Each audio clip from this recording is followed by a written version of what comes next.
My name is Thomas. My wife Rachel and our daughter Mia thought we needed a break from the noise of the city. The office lights, the traffic, the endless rush.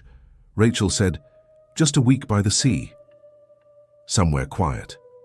That's how we found Greyfield Isle, a forgotten dot on the map.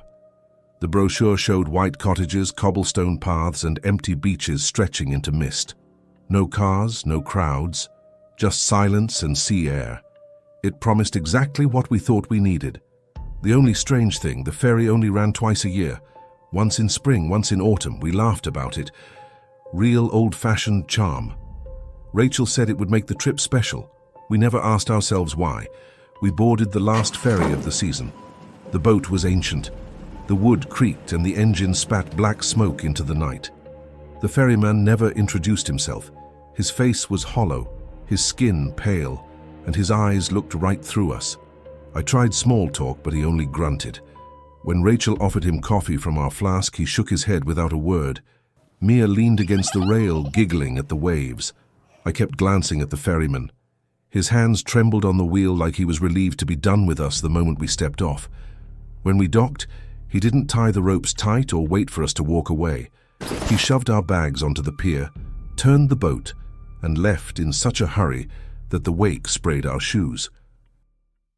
You are watching the Tales of the Savannah. Subscribe and be part of the tribe. Now let's get back to the story. Mia laughed again. He must really hate tourists. But I couldn't shake the look on his face. It wasn't hatred, it was relief. The island looked like a painting in the dusk. Stone cottages with smoking chimneys, pebbled lanes, the faint scent of salt and burning wood. A stillness lay over everything, not empty, not threatening, just hushed, like the world itself was holding its breath. On the pier, a man was waiting. He wore wool trousers and a heavy coat, though the air was mild. His face was kind but pale, as though time itself had thinned it. "Welcome to Greyfield," he said, his voice soft and oddly muffled. "We've been expecting you. I'm Paul. Follow me. Your cottage is ready." Rachel smiled. "Expecting us? How?" Paul only gave a small, sad smile. "We always know when guests are coming." We should have asked what he meant. But the lantern light was warm, and Mia was tugging us along, eager to see. The cottage was perfect. A fire burned in the hearth, though no one had lit it. A pot of stew bubbled on the stove. The beds were turned down. It felt like stepping into someone's life while they had just stepped out. Mia clapped her hands. "They made us dinner!" We laughed, brushed it off. We wanted to believe in the charm. That night there was a gathering in the village square. Islanders greeted us warmly, too warmly. They asked endless questions about our lives, our home, our work, our city, as though they were starving for news of the outside world. But when we asked about them, they only smiled and said little. Their laughter was soft, their movements slow, graceful, almost dreamlike. I noticed something else. The food at the tables looked plentiful, bread, fish, fruit, but no one ate. Only we did. The villagers just watched. Their eyes glistened in the lantern glow, hungry not for food, but for us. The next morning, I went to find the ferry schedule. I found no dock office, no phone lines, and when I reached the shore where we had landed, my heart froze. The pier was gone, not damaged, gone. As if it had rotted away a century ago. The sea lapped at broken stones where wood should have been. Paul appeared beside me, silent as always. "The ferry," I stammered. "How do we leave?" His smile didn't falter. "Leave? But you've only just arrived. The season is over. The ferry won't return." "We have tickets," I shouted. "Next week. The return trip is booked." "The sea is too rough now," he said softly. "It has been for a very long time. No ships can come or go." He paused, looking almost tender. "You are our guests, for as long as you wish to stay." That was the first time the dread truly sank in. I ran to the highest cliff and scanned the horizon with binoculars. Nothing. Only endless gray waves, no boats, no planes. Just silence. Rachel tried to calm me, saying maybe it was just a storm season, maybe they'd fix the pier. But she didn't sound convinced. Then the clues began to show themselves. The books in our cottage were blank, the pages only filled with words if we read them aloud, and even then, the letters faded again after a moment. The food smelled rich but tasted faint, empty, like chewing air. The cottages looked strong at first glance, but in daylight they flickered at the edges, as if the world forgot to finish drawing them. And the islanders, always kind, always smiling, always watching. Rachel was the one who confirmed what we feared. She found a locket in the bedside drawer. Inside was a faded photograph of a woman we had met the night before, her face unchanged. On the back, the date, 1883. The truth crashed down. The ferryman hadn't been grim. He had been ferrying the dead. The last ferry of the season wasn't seasonal at all. It was final. We hadn't taken a holiday, we had taken passage to a place outside of time. The islanders weren't alive. They were souls, shipwrecked and lost, waiting, always waiting. They are not cruel. They are lonely. That is worse. They adore Mia. They bring her toys made of mist that dissolve in her hands. They tell her stories of storms from centuries ago, and she, too young to know better, laughs with their children. Children whose voices echo and blend until I can't tell hers apart from theirs. We tried everything. We built a signal fire on the beach. The villagers gathered to watch, their faces full of sorrow. The flames burned low and cold, barely touching the air. "It won't work," Paul murmured, standing beside me. "The world beyond cannot see this place. The ferry was the only passage, and it does not return." I stared at him, my chest hollow. "So we're prisoners?" "No," he whispered, his eyes wet with something like pity. "You are guests. As long as you wish to stay." And there it was, the horror. Not harm, not violence, but love. Gentle, desperate, suffocating love. We would never be hurt. We would never grow old. We would never feel the warmth of the sun again. We would become like them, kind, pale, waiting. The ferry will never return. And we, Rachel, Mia, and I, are the newest permanent residents of Greyfield Isle.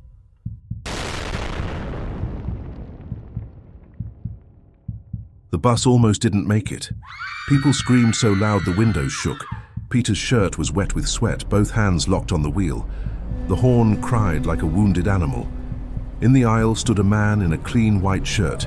He smiled at Ruth, and each time she stepped toward him, the bus slowed, the engine groaned, and something unseen pressed at the doors. Mama Mandisa shouted like a commander, throwing salt in the air, cursing with words older than the tar. At the back, somebody scratched at the floor, trying to open a line we were warned never to break. And ahead, in the headlights, hundreds of figures stood, blocking the road. If Mama had not been there, if one of us had broken the barrier for even a moment, we would not have seen the sunrise. But I'm getting ahead of myself. It was 2017, a cold night in Mathatha. Our choir had just taken second place. Not first, but second was still joy. People hugged us in the hall that smelled of polish and dust.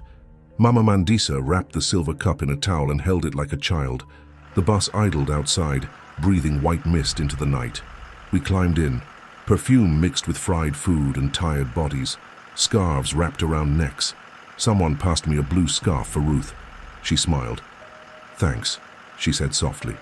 Her voice was always gentle. At the front, Peter checked the wipers, tapped each tire with his knuckles, listening like the bus could answer. He looked calm. I liked that about him. Calm men are anchors. "Home by 2, he called, "if the road behaves." We laughed. We were young and proud. When you win, you think the road will be kind. The GPS said, "Turn left for a faster route." A neat city voice. It didn't know our rivers, it didn't know our stories. I've driven night roads since 19. Taxi days taught me this. Joy is heavy. It makes a bus loud at first, then strangely quiet. First hour, people talk and eat. Second hour, they sleep in bent shapes, food dropping to the floor. We rolled out of town, past spaza shops closing up, past dogs curled in gutters. Fog gathered on the windscreen. The heater clicked, then sighed, then held. The GPS kept saying, "Turn left, faster route. Save 22 minutes." I knew the road to Douma. I knew each pothole like a relative with a bad temper. But the fog was thick, and few cars came from the left. "Shortcut," I said. "We'll take it." From the front seat, Mama spoke without looking up. "That road has stories," she said. "After midnight, many things walk there."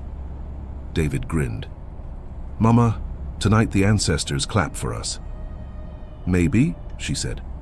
"But ancestors don't drive buses." "Drivers do," I turned anyway. The gravel crunched under us, the bus shook, then settled. Fog pressed close, like it knew our names. The headlights burned bright. Mama stood. She placed her handbag in the aisle like a small altar. She took out a tin of snuff and a jar of coarse salt. "Listen," she said. "From now until I say, do not look out the windows. If you hear your name, do not answer. Keep your feet inside the bus. If you see anyone on the road, we do not stop. And do not call the name of any person who is not here with us." Someone whispered, "Aish." Someone else giggled. Mama did not smile. "These are not stories. These are rules." Ruth pulled the blue scarf over her hair. "Why no looking?" she asked softly. "Because eyes invite," Mama said. "Eyes are doors. Tonight, we keep them shut." We said okay with our mouths. Our eyes still wanted to see. We sang a soft hymn. Not loud, just enough to keep the night from listening to our thoughts. The warmth pressed sleep on us. I leaned my head on the window and felt the cold glass. The road bent too often. Once, twice, 3 times we passed the same petrol station. Empty pumps, a graffiti heart, a broken blue chair. On the wall, a faded mural of a river, streaked like tears. "Didn't we pass this already?" David asked. I checked the odometer. 2 kilometers since the turn. My chest said 15 minutes. My hands were damp. The GPS voice spoke like it lived in another world. "In 200 meters, turn right." "There is no turn," I muttered. Mama walked the aisle, touching seatbacks, whispering, putting pinches of salt in palms. "Under your tongue," she said, "for Earth." The bus hummed like a mouth ready to sing. The warmth made me careless. That's how it happens. You're told a rule, you keep it a while, then your body forgets. Ruth leaned toward the window. Her breath fogged a circle. "I just want to see if we're near the river," she whispered. I grabbed her sleeve. "Don't!" She looked. 1 second, 2. Then she froze. "What?" I asked. She gripped my hand tight. Her pulse jumped. Mama's voice cracked like a whip. "Who looked?" "Me," Ruth whispered. "What did you see?" She swallowed. "My cousin." Mama hissed a word I didn't know. "His name?" she asked sharply. Ruth shook her head. "I'm not supposed to—" "Good," Mama said. "Don't say his name." The bus felt lighter for a moment, then heavy again.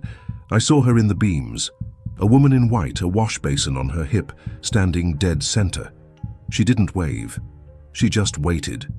I slowed. "Your foot does that before your brain thinks." "Don't stop," Mama said firmly.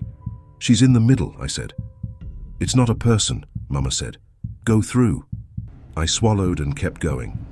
She slid past the window, close enough to fog the glass with her breath, then gone. From behind me, a man's voice. "Ruth!" I turned. A man stood in the aisle. White shirt, black trousers, clean shoes. Not one of ours. He smiled gently. "Ruth," he said, "come." He was already inside. That was the worst part. No one saw the door open. No one saw him climb the steps. He just sat there, like he had been with us from the start, and we were the late ones. Ruth stood, trembling. Her voice cracked. "Jay," Mama slapped the air. "Do not call names that belong in water." "Not tonight." The man turned to her. "Mama," he said gently, "this is family business."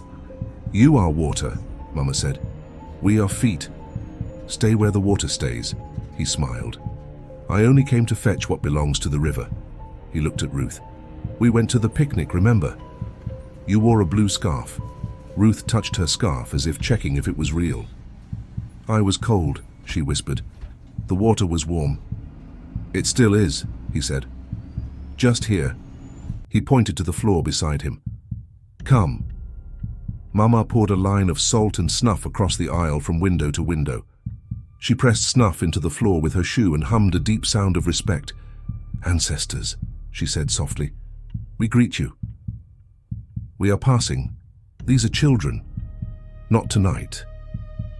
The man's smile stayed. But one of you belongs, he said.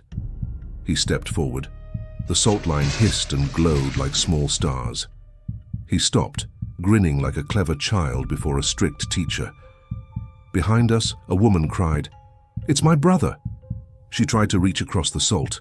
2 boys pulled her back. He's my brother, she screamed. The bus tightened like a fist. People began praying, some with words, some with tears, some only saying, Please, please.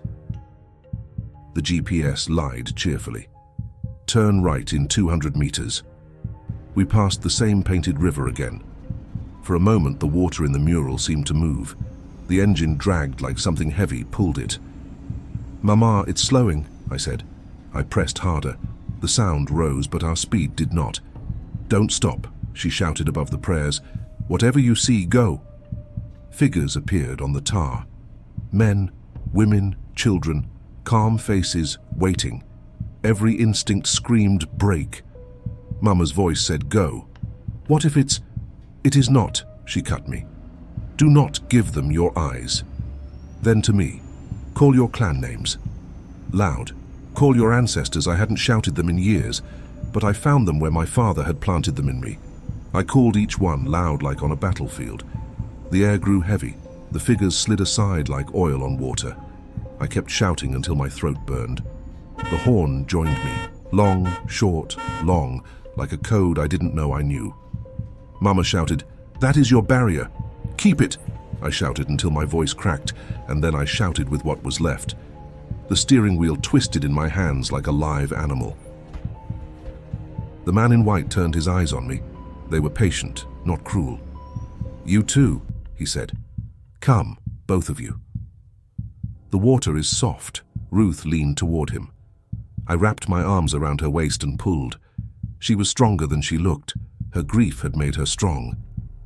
He's my family, she cried in a child's voice. Don't, I begged. Please, Ruth. The man stepped closer to the salt line.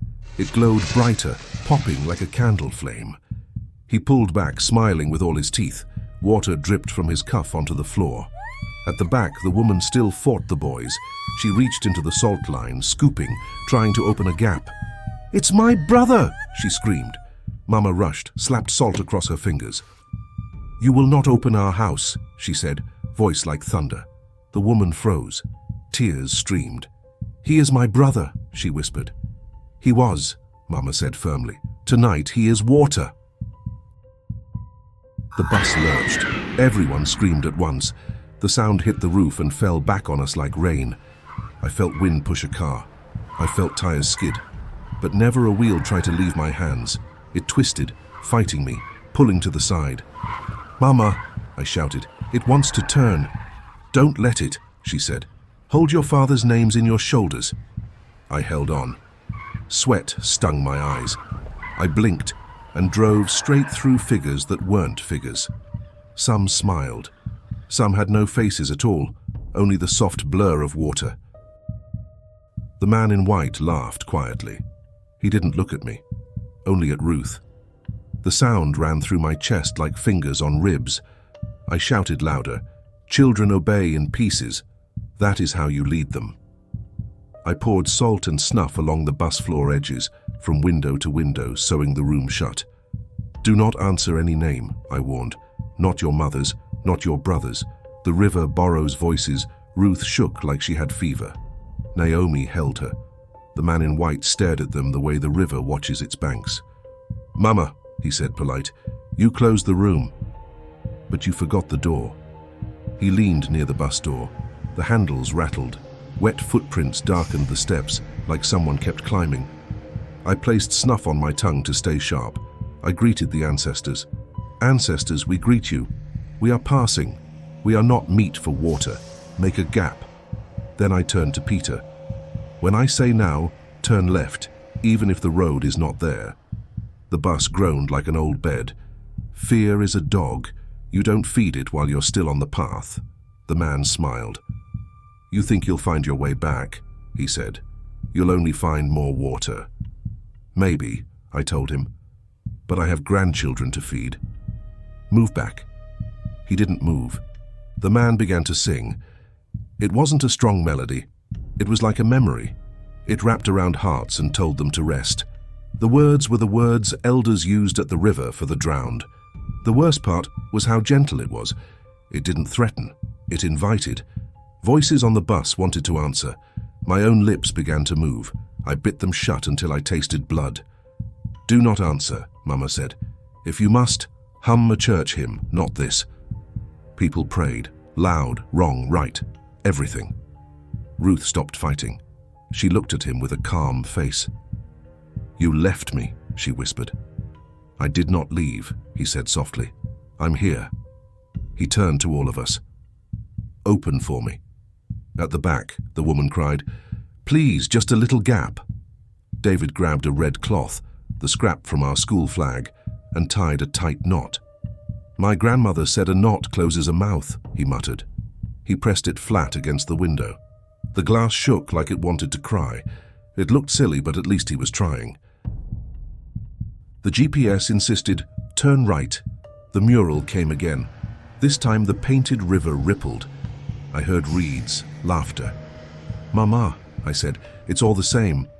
She listened with her heart, then said, now. I turned left into scrub and dark.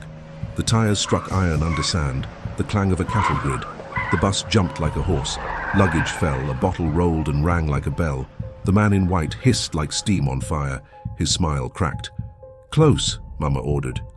David pressed the knotted cloth harder against the glass. It stuck, though nothing held it. It looked silly and holy at once. I wanted to laugh, but it wasn't the time. The engine changed its voice, free, tired, but ours again. He wasn't finished. He pressed against the salt line, leaning in with his whole body. The line glowed but did not break. His smile faded. Ruth, he said low, if you come, you will never be cold again. No more pain, no more nights of missing me. Come, Ruth's face folded. But you left me, she whispered. I didn't leave, he said gently. I live somewhere else. Come visit. He looked at me. You can come too, he added.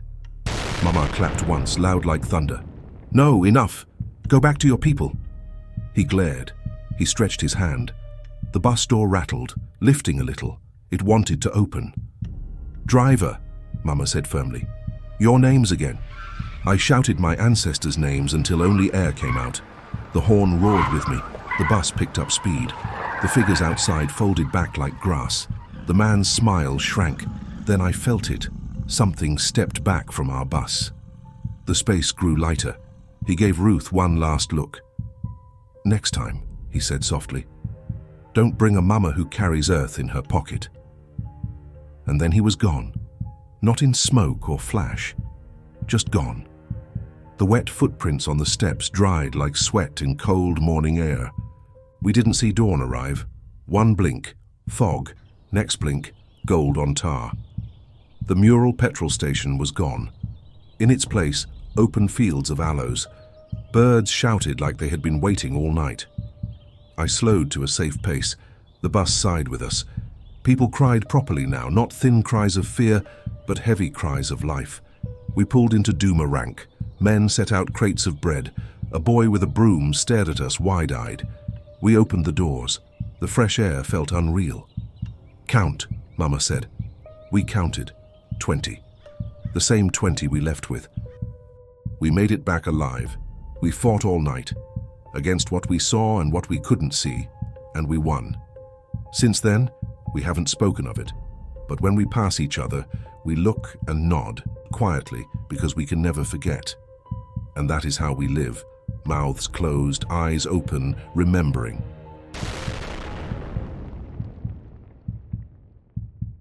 And that, my dear Savannians, brings us to the end of yet another spine-tingling episode in our Supernatural and Paranormal Encounters series. I hope you enjoyed it as much as I did. A heartfelt thank you to everyone who shared their stories with us. You may not realize it, but your experiences could be deeply relatable to others. Sometimes, the very story you tell is the one someone else needs to hear, to feel seen, understood, and validated. If your tale was featured today, you've done more than entertain. You've connected us and reminded us that we are not alone in the strange and the unexplained. And now it's your turn, dear listeners. Do you have a chilling story of your own? Maybe it's something you experienced firsthand, or a tale passed down by a friend or family member. If it's the kind of story that makes us pause, look twice, and question every shadow, I'd love to hear it. Send it to the email address on your screen, and your story might just be the one we bring to life in our next episode. Until then, keep the lights on, trust your instincts, and remember, not everything can be explained. Tales, signing out. Want to support the channel and become an even bigger part of our tribe? You can join for as little as the cost of a coffee each month. Your support helps me continue creating the content you love, but of course, just having you here is already more than enough. Thank you for being part of this journey. To those of you who have already joined the tribe, thank you from the bottom of my heart. You are truly the heartbeat of this channel. And as always, thank you for watching our story, and we hope you enjoyed it. What lessons did you draw from this story? Share your thoughts with us in the comments below. Don't forget to subscribe and be part of the tribe. Thank you for watching The Tales of the Savannah. We will see you next time in the Savannah.